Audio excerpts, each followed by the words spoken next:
yow da ngaa dof ko la moo dal yow da nga may ndey fondo wala lan la kon yow sa mag moo la gënal Bamba yow li ma la mënal sa mag mënal na la ko lan moo tax mu joxe nga koy topp ay baaraam bul may amul loo ma expliqué yow sa mag bi amul benn njëriñ yéen yoroo leen dara man maa leen di dimbale defal na sama papa la li ma bëgg man loolu moom lay def day taxaw def li ma bëgg ba pare yow ay kan wala man ak kan ngay dégg yow topp sama baaraam waaw damay waar wala lan ay wali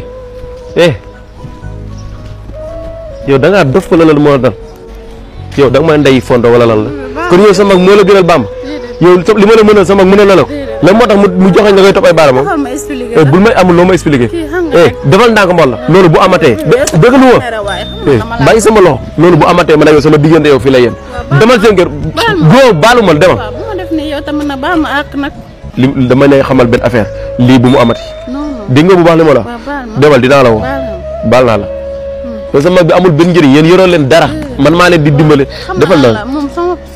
sama papa laa koy xoolee lu ma wax loolu laa war a def moo tax ok parce que sama yaay moom la ma kii moo tax moom la ma ne moom mooy wali ci kanam man Baba Galle Baba sonal na ma Baba lu ma dugg mu yàq ko fu la Bamba lu may defaral yëpp mosuma am góor bu ma mayee xaalis yi bëri nii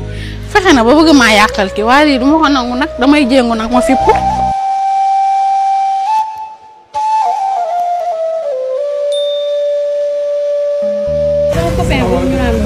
waaw ñoo daa ñëwoon kër gi sama yaay ko raxal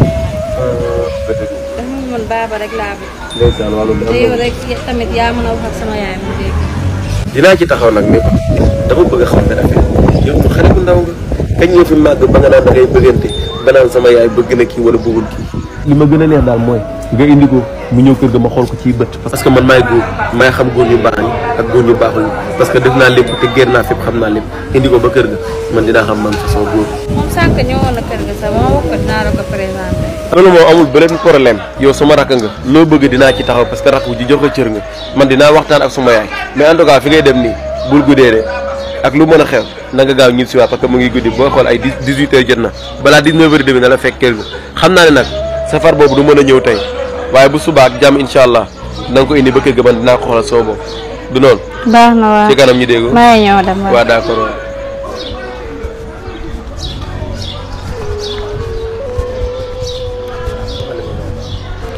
tey man Bamba mi su ma dimbaliwul fan laa jëm te man aw ma lu Baba man dama kaa bëgg yàlla may dimbali billaay ba sama yaay daag ko ci diggante bi.